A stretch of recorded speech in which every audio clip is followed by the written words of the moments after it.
బన్వాస్ bridge navigational watch alarm system. ఇది షిప్లో ఉండే బ్రిడ్జ్ యాక్టివిటీని మానిటర్ చేస్తుంది and duty officer on watch యొక్క డిజేబిలిటీని డిటెక్ట్ చేస్తుంది. That means officer on watch బ్రిడ్జ్లో ఉన్నప్పుడు సైలింగ్ టైంలో ఆ ఆఫీసర్ ఆన్ వాచ్ యొక్క మూమెంట్స్ని ఇది కనిపెడుతుంది. ఇన్ కేస్ బన్వాస్లో ఫిక్స్ చేసిన పర్టికులర్ టైంలోపు ఆ డ్యూటీ ఆఫీసర్ నుండి ఎలాంటి మూమెంట్ లేకపోతే ఆ పర్టికులర్ టైం అవ్వగానే బ్రిడ్జ్లో అలారం రైజ్ చేస్తుంది.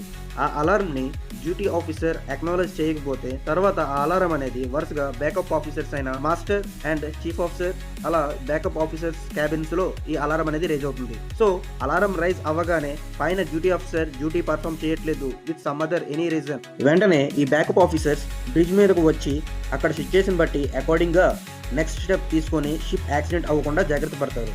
సో ఈ విధంగా బన్వాస్ అనేది షిప్ లో యాక్సిడెంట్స్ అవ్వకుండా హెల్ప్ చేస్తుంది. కార్గో షిప్స్ మరియు ప్యాసింజర్ షిప్స్ 500 గ్రాస్ టన్నేజ్ కంటే ఎక్కువ ఉంటే ఈ బన్వాస్ ని కంపల్సరీగా క్యారీ చేయాల్సి ఉంటుంది. Motion sensors, alarm panel and timer అనేవి ఈ బన్వాస్ కు కీ కాంపోనెంట్స్ గా ఉంటాయి. షిప్ లో బన్వాస్ అనేది radar, ECDIS, autopilot, steering gear, motion sensor తో కనెక్ట్ అయ్యి ఉంటుంది.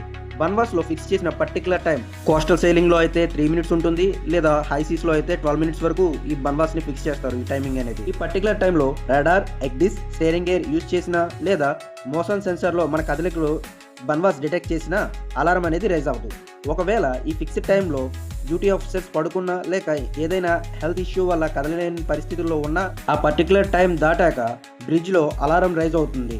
ఒక 15 సెకండ్స్ వరకు రైజ్ అవుతుంది. ఈ అలారం ని 15 సెకండ్స్ లోపు డ్యూటీ ఆఫీసర్ అనేవాడు బ్రిడ్జ్ వెంగ్స్ దగ్గర ఉన్న బన్వాస్ రీసెట్ బటన్ ని ప్రెస్ చేసి రీసెట్ చేయాలి. ఇది బన్వాస్ లోని first stage of alarm. First stage లో 15 సెకండ్స్ అలారం మోగుతున్న ఎవరు అక్నాలెడ్జ్ ఆర్ రీసెట్ చేయకపోతే సెకండ్ స్టేజ్ వరకు అలారం అనేది వెళ్తుంది. ఈ సెకండ్ స్టేజ్ లో బ్యాకప్ ఆఫీసర్స్, మాస్టర్ లేదా వేరే ఆఫీసర్స్ క్యాబిన్స్ లో ఈ అలారం అనేది మోగుతుంది. సెకండ్ స్టేజ్ ఆఫ్ అలారం లో 90 సెకండ్స్ నుంచి 3 మినిట్స్ వరకు ఈ బన్వాస్ అలారం అనేది డ్యూటీ బ్యాకప్ ఆఫీసర్స్ క్యాబిన్స్ లో రైజ్ అవుతుంది. ఈ లోపు ఈ బ్యాకప్ ఆఫీసర్స్ బ్రిడ్జ్ పైకి వెళ్లి అలారం ని రీసెట్ చేయాలి. ఒకవేళ సెకండ్ స్టేజ్ లో కూడా డ్యూటీ ఆఫీసర్స్ లేదా బ్యాకప్ ఆఫీసర్స్ బన్వాస్ అలారం ని రీసెట్ చేయలేకపోతే థర్డ్ స్టేజ్ లో క్రూ ఉండే ప్లేసెస్ లో ఈ బన్వాస్ అలారం అనేది రైజ్ అవుతుంది. ఈ థర్డ్ స్టేజ్ అలారం అనేది వాల్యూమ్ చాలా ఎక్కువగా ఉంటుంది. సో పడుకున్న క్రూ మెంబర్స్ ని కూడా లేపడానికి ఈ అలారం అనేది యూజ్ఫుల్ అవుతుంది. సో ఇలా థర్డ్ స్టేజ్ లో అలారం వచ్చాక క్రూ మెంబర్స్ లో ఎవరైనా సరే బ్రిడ్జ్ పైకి వెళ్లి బ్రిడ్జ్ పైన ఉన్న సిచ్యుయేషన్ ని అసెస్ చేసి దానికి తగ్గట్టు అప్రోప్రియేట్ యాక్షన్స్ తీసుకొని షిప్ యొక్క సేఫ్ సెయిలింగ్ కు హెల్ప్ అవుతారు.